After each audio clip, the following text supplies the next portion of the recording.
Howdy, folks. Did you miss me? Widget Walls from needcoffee.com here. Back again for another can't even see. Back again for another Wayhomer review. We'll get to how it works in a second. New, old vehicle, so I don't know where anything is, which is going to be even more fun as we drive home. I know how to drive it. I just don't know where all the buttons are. I know where the pedals are. That's the main thing, and the blinker. So yes, I'm sorry. I've been terribly busy. I put a post on needcoffee.com, which is the site that I hope you all go to when things are happening there, because they normally do. This is just a bit of a strange situation. I'm working on a project that is consuming my life force. So I will explain all the first chance that I have. But we had to come see the film that we're about to talk about. But in the meantime, here's how it works for the uninitiated. I have just left the cinema, which is somewhere above us, and I've seen a film, which is what one does at those places. That and wait for like 25 minutes in line to get some like food. We were desperate. Anyway, seen the film, went and had a tinkle, walked out here to the car, and I'm going to tell you about the film that we saw on my way home. And today we're here to talk about Godzilla. And I guess, well, that actually seems like it's a kaiju thing. It's more of an IMAX, holy crap, that's a big screen thing. I'll work on it. It's a work in progress. Okay, so, Godzilla. There's a couple things about Godzilla. Well, there's more than a couple things. First, well, we tried this before, right? I mean, we tried an American Godzilla film, and it didn't quite work out. I mean, my understanding is, and I looked this up at one point, my understanding is that it, you know, it made its money, it made money, but it just, I'm not used to how big this thing is, but it just wasn't very good. I mean, apart from the Godzilla Raptors, which were great, it's just, you need to get basic things right, like, how big is Godzilla? Well, once you've established that, let's keep him the same size, shall we?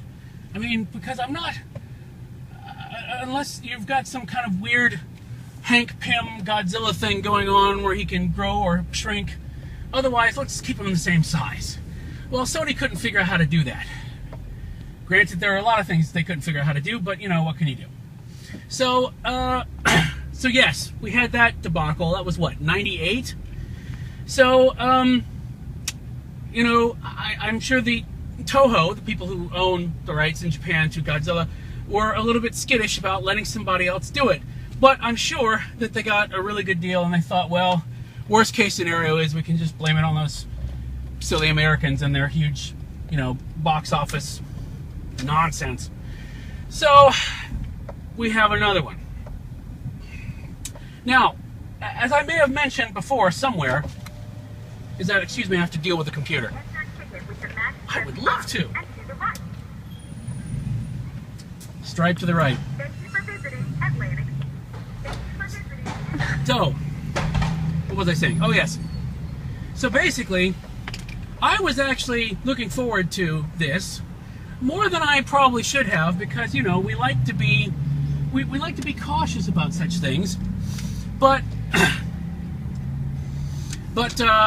Gareth Edwards is the director of this, and as I mentioned before, Gareth Edwards is the director of Monsters, which is a lovely little sci-fi independent film that, if you haven't seen, you should, because it was a study in how, with not a lot of resources, you can still do pretty amazing things.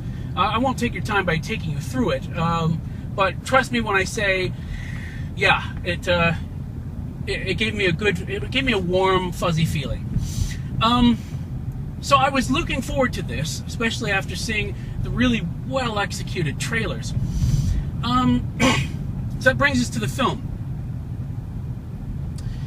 Now, I do enjoy monster movies, so I am firmly in the court of this. I greatly adored Pacific Rim because it gave me everything that I wanted. Now, I know that we're supposed to go into films with not expecting, I mean, basically, if you expect something else, if you bring your expectations to the table beyond just going to go see a good film, which is only my core expectation is I just want it to be a good film. So if that happens, then I'm fine. But if you bring something else to the table that the movie wasn't prepared to meet, then it's really your fault because your expectations ruined the movie for you. But sometimes you can't help it, like a Godzilla movie, because there's simply too much history to go, okay, well, I'm not expecting this to be like a Merchant Ivory sort of film, or anything like that. So I have certain expectations about giant monsters and lots of property damage, and monsters fighting. Well, if it's a monster, then basically the thing they must fight is man. But if there are monsters, then they must fight each other. It's kind of like the superhero rule. When they meet, they must fight because of some insane misunderstanding, and then they team up and fight the bad guy. So, but still, I tried to temper my expectations. Here's the good news. The good news is that the setup is really well executed. It's already been revealed in the trailer, so it's not a spoiler, that basically they've tied in essence, the films from previously. Not like this is a direct sequel or anything, but the whole idea of trying to kill Godzilla before is brought in, and just the concept that the nuclear testing that we were doing, because I think we've all been like, listen, what are you testing it for? We know it blows up. We know, I know it's a Cold War and you're supposed to impress people, but for God's sake, you've done it. We know that we can blow things up really well. So what are we doing this for? But, whatever. But they've actually made that make sense. It took a monster movie for that to make sense. By saying that was mankind trying to kill Godzilla before. And so now things are happening again to bring him back. And the whole setup of why he shows up and what he's for and all that stuff, the whole background, the whole setup makes a great deal of sense. And it was actually really nice to see done. So that's the good news. And I know that, what was it, they were saying in Japan they thought Godzilla was pudgy. Well, I don't know. It seems to me that they are trying to make a Godzilla that would, okay, first of all, Japan, I love you guys, even though you're all crazy, because I've seen your culture over there, and you're all crazy, but I love you. But, a guy in a suit doesn't look pudgy? Come on. Anyway, so, the main good thing is that they've set all that up. Godzilla moves. I didn't catch exactly how they did the creation of his movement, but he moves like a guy in a suit, which is kind of cool. And Andy Serkis was a motion capture consultant on the film, so they had somebody acting like Godzilla, which must have been cool. That would have been a great job. Were you in the suit? No, but I was Godzilla. Sweet. So that's good as well. However, I have some problems. Now, part of my problem is that some of these problems are spoiler related, so I can't, rightly talk to you about them. So, just trying to get on the interstate here. So, I'll do my best. It's a couple things, mostly logistics. I'm not going to spoil the whole ending of it, but let me see how I can put this. If you're in a life or death situation, not just your life or death, but we're talking like life or death of, people that you care for, plus several thousands upon thousands of people that might be in the same vicinity of them, if those are your stakes, and what's keeping you from saving the day is what appears to be, for all practical purposes, okay, you remember, kids ask your parents, you remember when you had diskettes? Remember diskettes? And they would come in that plastic thing that had the flip up lid on it that was translucent. It was see-through, so you could see, oh, are the discs in there? Yes, they are. And you could flip it up. That's what this looked like. It had the strength and consistency of. If that's all that's standing between you and the simple way of saving the day, you know, even if the plot tells you that you're supposed to do it the hard way, you would do it the easy way. You would totally do it the easy way and find something.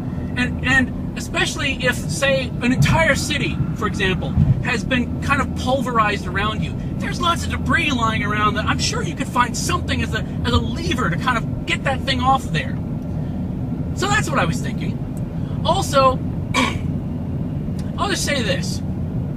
Because I know we always talk about, well, if there was a zombie apocalypse or if the world ended or whatever else. We seldom talk about what would you do in the case of a kaiju attack, right? I mean, because we're totally unprepared, if you think about it. Because Pacific Rim, not a lot of people saw it, so not a lot of people know to build giant robots and fight them. So we're exposed, and I think we need to get on that. But in the meantime, I'll just give you this pro tip. When you've got your save the day item of choice, I won't even say weapon or amulet or talisman or whatever. I'll just say item of choice. This is what we're going to use to save the day. Be very careful in choosing the method of transport that you want to get said item of your choice to save the day to the place where you need it to save the day. And think about it really hard. I know there's not a lot of good options in that scenario, but it struck me that this was probably the second to last one that I would pick. But that's just me. So again, I don't want to spoil anything, but you'll know it when you see it. And here's the thing. Here's the thing that I think, even beyond that, because you can have silly things like that. Again, if you're entertaining me enough that my brain doesn't wake up and start to think about those things, then I'm fine. The trouble is this. Just like when I went to go see Wolverine, and you might remember that I complained, nay, bitched, that if you're promising me a movie in which Wolverine fights ninjas, and that fight lasts all of 30 seconds, and, sorry, but spoilers for that film, because I don't want you to see it, and if you haven't seen it by now, you're probably not going to, and then Wolverine loses, especially after saying some badass line like, I am going to win, and then he just loses 30 seconds later. Ridiculous. Absolutely ridiculous. Just like that. You go into a Godzilla movie, again, expecting there are monsters. That's established in the trailer. I mean, Ken Watanabe, I'm going to butcher his name, I butcher everyone's name, says in the trailer, let them fight. That would have been a great idea. Let them fight. Oh, even better, let us see the fight. That would be cool. Because there are, I understand teasing and building up and everything, and I know that Edward's thing is really good at showing you the scale of these things, because he's showing you the Godzilla monster movie like you're there on the ground looking up at towering creatures trying to beat the crap out of each other. That part is cool. However, don't have a kaiju battle happening and show me 25 seconds of it on television as part of a news broadcast and then cut to something else. Why would you do that? Was the budget that tight? I mean, Gareth Edwards, he did amazing things with no budget on Monsters. He had a budget on this one. Right? Did Toho say you can only have this much footage of Godzilla in your Godzilla movie? What happened? I don't understand. So, even apart from the two really big problems, and there's a third problem that I don't even know, plot-wise, I don't even know if I can talk about it without spoiling anything. So I won't. See the film, ask me about it after. I just don't know how to even hint at it without screwing something up for you, so I won't. But that was really the main thing. If I had been seeing, and the battle, when there is battle, okay, it's pretty impressive. It's awesome stuff. It is like awesome. And there's moments in said battle where the stuff that you showed up for happens. I think you know what I'm talking about. And it's really cool. And it's like, yes! Where was this an hour ago? Because you could have done that 4 or 5 times and I would have been fine with it. I would have been excited every single time. But they saved everything for one battle, and I don't know. It just sort of bugged me. So anyway, I think those are the main problems. And the cast is great. I mean, the cast is really good. Bryan Cranston and Aaron Taylor Johnson and Ken Watanabe. I know I'm saying that name wrong. All very good. Sometimes given less to do than you would hope for, but then again, when you're dealing with Godzilla, there's only so much one character can do, other than stand around and wring their hands and or look actiony, I guess. So, oh, and saw the IMAX 3D. IMAX, yes. 3D, I could have left it alone. But there was no straight IMAX option, which was depressing. So, so that was a bit of a letdown. So, yeah, I think it boils down to this. Knowing who my audience is, you're probably going to want to see this film. You probably already saw this film. And you might enjoy it for what it is, which is, it just feels like, not the Godzilla film. It wasn't even, what is it? It's not the Godzilla film you want, but it's the Godzilla film you need. What is it, that line? It's neither. It's sort of neither. And it's fine to do a disaster, things blow up film which concentrates on the human element, because I love Irwin Allen movies, and that's all they were, is let's introduce a bunch of people and then throw hazards at them for the next, hour and 30 minutes until finally there's some resolution or not. That's basically it. So I'm fine with that, but it just seems like the trailer built it up to, it felt like it was too epic-y in the wrong ways. It was very epic-y from the standpoint of, oh my god, there are huge monsters fighting, and crushing things, and there's lots of people dying and stuff. It's epic-y in that way, but we also needed some epic stuff taking place on the scale of the monsters. Maybe that's it.